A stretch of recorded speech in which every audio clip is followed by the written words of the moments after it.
لے لیجئے ایک مسئلہ تراوی کے تعلق سے۔ 1400 سال سے اس زمین پر اربوں کھربوں کروڑوں مسلمانوں نے تراوی پڑھی ہے، تو تراوی کے 20 رکعت پڑھی ہے۔ کتنے رکعت پڑھی ہے؟ ذرا زور سے بولیں، اور ذرا زور سے بولیں۔ 20 رکعت پڑھی ہے۔ 8 رکعت تراوی کسی نے پڑھی، آپ ثابت ہی نہیں کر سکتے۔ آپ ثابت ہی نہیں کر سکتے کہ امام بخاری نے 8 رکعت تراوی پڑھی ہے۔ آپ ثابت نہیں کر سکتے امام نسائی نے 8 رکعت تراوی پڑھی ہے، امام مسلم نے 8 رکعت تراوی پڑھی ہے، یا امام اعظم نے 8 رکعت تراوی پڑھی ہے، یا کسی اللہ کے ولی نے 8 رکعت تراوی پڑھی ہے، یا کسی محقق نے 8 رکعت تراوی پڑھی ہے، یا کسی مفسر نے 8 رکعت تراوی پڑھی ہے، یا کسی محدث نے 8 رکعت تراوی پڑھی ہے۔ خدا کی قسم آپ ثابت ہی نہیں کر سکتے۔ آپ چیلنج کے ساتھ عرض کر رہا ہوں، آپ ثابت نہیں کر سکتے۔ مگر ایک شرارت ہے، ایک ضد ہے، ایک حدیث کو لے لیے توڑ کے متوڑ کے اوپر نیچے اس کے دیوان ترجمے نکالتے ہیں، دیوانی اس کی جو ٹیکنک بناتے ہیں، اس کی تعویلات نکالتے ہیں، ہولے بھولے شولے نوجوانوں کے سامنے پیش کیا جاتا ہے۔ دیکھو بھائی بخاری میں حدیث ہے، دیکھو بھائی بخاری میں حدیث، بخاری میں حدیث ہے۔ انہیں حولا بخاری بولے تو نے سمجھا اوپر سے اتری سو کتاب ہے، سمجھ رہا۔ اب سمجھ کے انہوں نے بولا انہوں بول دیا بخاری میں بھائی قبول، خلاص۔ نہ وہ حدیث کا مطلب معلوم ہے، نہ مفہوم معلوم ہے، نہ وہ حدیث کی حقیقت معلوم ہے۔ حضرت عائشہ نے وہ بیان کیا تو کیوں کیا، وہ لوگ کیا بولنا چاہتی ہے، کون سی نماز کی طرف ان کا اشارہ ہے، معلوم ہی نہیں ہے۔ حالانکہ اگر وہ حدیث پاک کو آپ غور کر کے دیکھیں سنجیدگی کے ساتھ، میں پوری جماعت اہل حدیث کو چیلنج کرتا ہوں، وہ جو حضرت عائشہ والی حدیث ہے جس کو لے کر 8 رکعت نماز تراوی کی ہلڑ مچائی جا رہی ہے، اللہ اور اس کے رسول کو حاضر ناظر جان کر پوری جماعت مجھے لا کر دے دے کہ اس میں حضرت عائشہ نے لفظ تراویح کا استعمال کیا ہو۔ بتا دے مجھے کیا اس کے اندر حضرت عائشہ نے لفظ تراویح کا استعمال کیا ہے؟ اس کے اندر تراویح لفظ کا استعمال ہی اس حدیث میں نہیں ہوا۔ انہیں توڑ کے متوڑ کے اس کو تراویح کے اوپر فٹ کر رہا۔ وہ تراویح کے اوپر وہ حدیث ہے ہی نہیں، وہ حدیث ہے رسول اللہ صلی اللہ علیہ وسلم کی تہجد کی نماز کے تعلق سے۔ کس کے تعلق سے ہے؟ ذرا زور سے بولیں، ذرا زور سے بولیں۔ تہجد والی کیفیت کو حضرت عائشہ نے بیان کیا، اب انہیں پکڑ لیا، اس کو لے کے آ کے تراویح پہ فٹ کرتا، جبکہ وہ حدیث کے اندر لفظ تراویح حضرت عائشہ نے استعمال ہی نہیں کیا۔ اب میں آپ کو ایک بات بتاتا ہوں، جتنی حدیثیں یہ لوگ لے کر آتے ہیں 8 رکعت والی، جتنی حدیثیں آپ کے سامنے لے کر آتے ہیں، آپ غور کر کے دیکھیں۔ فار ایگزامپل اگر یہ آپ کے سامنے 25 حدیث لاتے ہیں، لا تو نہیں سکتا، مثال دے رہا ہوں سمجھانے کے لیے، اگر یہ 25 حدیث بھی اگر آپ کے سامنے لا لے، 8 رکعت تراوی 8 رکعت تراوی 8 رکعت جہاں کہیں بھی حدیث میں لکھا ہوا ہے، آپ دیکھ لیں وہاں پر تراوی کا لفظ حدیث میں نہیں آیا ہے۔ وہاں پر تراوی کا لفظ حدیث میں، وہاں پر قیام اللیل ہے۔ کیا ہے؟ ذرا زور سے بولیں۔ اب حق اور ایمان سے بتائیں، جب حدیث کے اندر قیام اللیل کی 8 رکعت تراوی وتر کی 3 رکعت یعنی کہ 11 رکعت کا جہاں ذکر ہو، آپ بتائیں ایمانداری کے ساتھ جب عشاء کی نماز کے بعد کھڑے ہو گئے تو اب نیت کیا کریں گے؟ نیت کرتا ہوں میں 2 رکعت سنت نماز تراوی کی۔ کیا نیت کریں گے؟ تراوی کی۔ لیکن جہاں 8 رکعت والی حدیث پر اگر عمل کر رہے ہیں تو اس میں تو لفظ تراوی نہیں ہے، اس میں تو قیام اللیل ہے۔ تو قیام اللیل کی حدیث لے کے تراوی کی نیت کیسا کرتا بھائی؟ کر سکتا؟ ذرا زور سے بولے۔ اب اگر واقعی تو ایماندار ہے تو اب یہ نیت کرنا، نیت کرتا ہوں میں 2 رکعت سنت نماز قیام اللیل کی، اور کل سے پوسٹر یہ نہیں چھاپنا فلاں مسجد میں 8 رکعت تراوی ہوگی، یہ لکھ حدیث کے مطابق 8 رکعت قیام اللیل ہوگی۔ کیا ہوگی؟ تراوی اگر بولتے ہیں تو خدا کی قسم 8 رکعت بول ہی نہیں سکتے۔ 8 رکعت بولنا ہے تو قیام اللیل بولنا پڑے گا۔ کیا بولنا پڑے گا؟ قیام اللیل بولنا پڑے گا۔ کتنی شرارت ہے، کتنی جہالت ہے، لکھتا ہے پوسٹر پہ 8 رکعت نماز تراوی، اور رکعت باندھ رہا ہے، نیت کرتا ہوں 2 رکعت سنت نماز تراوی کی، اور پھر حدیث لے کے آ رہا ہے دلیل میں قیام اللیل کی. کتنی شرارت ہو رہی ہے آپ بتائیں. اب یہ بھولا بھالا مسلمان بیچارہ، ویلڈنگ کرنے والا، آٹو کرنے والا، آٹو چلانے والا، ٹھیلا بھنڈی ڈھکلنے والا، آئس کریم بیچنے والا، وہ بیچارے کو یہ سب جھگڑے کیا معلوم ہے آپ بتائیں. وہ بیچارہ تو زندگی میں کبھی بخاری کھول کے نہیں دیکھا، پوری زندگی میں کبھی نے حدیث امام نسائی کی کوئی حدیث اگر اس کو سنا کے پوچھے امام نسائی کون ہے، 3 وقت غسل تو کر لیں گا مگر امام نسائی کا نام نہیں بول سکیں گا انہیں.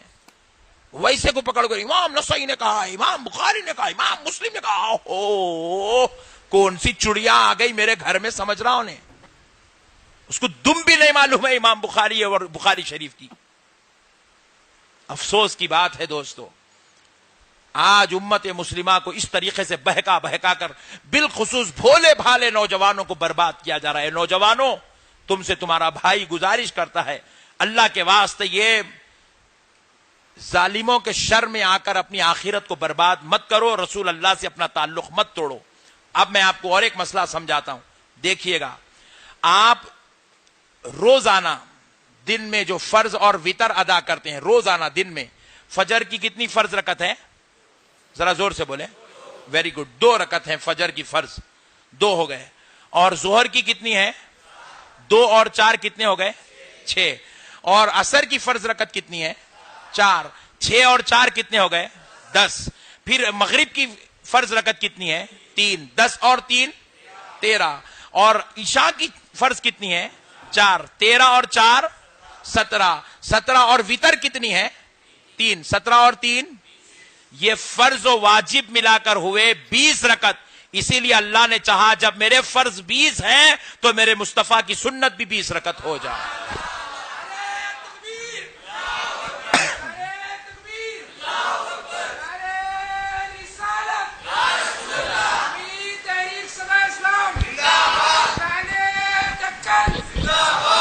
اللہ رب العزت نے فرض کی تکمیل کے لیے سنت ضروری ہے تو سنت کو بھی 20 رکعت کر دیا. فرض اور واجب ملا کر بھی 20 ہو گئے تو سنت بھی 20 ہو گئی. اب دوسری بات، آپ بڑے چیلنج کے ساتھ میری طرف سے آپ تمام جماعت والوں کو پکڑ کے پوچھ لیجیے، آپ بڑے دعوے کے ساتھ، ایک لمحے کے لیے بھی آپ کو جھجک کرنے کی ضرورت نہیں ہے، پیچھے ہٹنے کی ضرورت نہیں ہے. چیلنج کے ساتھ پوچھے پٹھوں سے. میں آپ کو بتلاتا ہوں ایک اور پوائنٹ. یہ جو تراویح جو لفظ ہے، تراویح جو لفظ ہے نا، یہ لفظ جمع کا ہے. کہے کا ہے؟ جس کو انگلش میں پلورل کہتے ہیں، پلورل، جمع. جب کوئی لفظ جمع ہوتا ہے تو انگلش میں اس کا ایک سنگولر بنتا ہے، لیکن عربی میں اس کا ایک واحد بھی بنتا ہے، تسنیہ بھی بنتا ہے. کیا بنتا ہے؟ واحد بھی بنتا ہے عربی میں، تسنیہ بھی بنتا ہے. اور میں جو سمجھا رہا ہوں آپ کچھ سمجھ میں آئے نہ آئے، میں جس کو سمجھانا چاہ رہا ہوں وہ پٹھے کو تو پورا سمجھ میں آتا ہے. تو اب دیکھیے آپ، یہ عربی کی شان ہے، عربی میں واحد بھی ہوتا ہے، تسنیہ بھی ہوتا ہے، جمع بھی ہوتا ہے. اور عربی کی جو جمع ہے وہ 3 سے شروع ہوتی ہے. کہاں سے؟ ذرا زور سے بولو. اب اگر یہ ہوئی مسجد، ایک ہے تو کیا بولیں گے؟ مسجد. یہ واحد ہے. کیا ہے یہ؟ اور اگر 2 ہو جائے تو مسجدان، 2 مسجدیں. کتنی مسجدیں؟ اب یہ جمع کا صیغہ استعمال نہیں ہوا کیونکہ 2 ہے. جمع کب بولی جائے گی؟ 3 پر. اب اگر 3 مسجدوں کو شمار کر لیں تو بولیں گے مساجد. 3 پر بولا جاتا ہے، 2 پر مساجد نہیں بولا جاتا. جمع کا لفظ 2 کے لیے استعمال نہیں ہوتا، جمع کا لفظ 3 کے لیے استعمال ہوتا ہے. بات سمجھ میں آ گئی؟ اسی طریقے سے یہ جو تراویح ہے یہ جمع ہے، اس کا واحد بنتا ہے ترویحہ. کیا بنتا ہے؟ ذرا زور سے بولیں، اور ذرا زور سے بولیں. ترویحہ کا مطلب ہے 4 رکعت پڑھنے کے بعد کچھ دیر ریسٹ کر لینا، سکون سے بیٹھ جانا. اس لیے ہماری مسجدوں میں دیکھو 4 رکعت ہوتے کہ مؤذن صاحب پانی لے کے پیتے نہیں، 4 رکعت ہوتے کہ ذرا امام صاحب بھی قرآن شریف کھول کے دیکھ لیتے.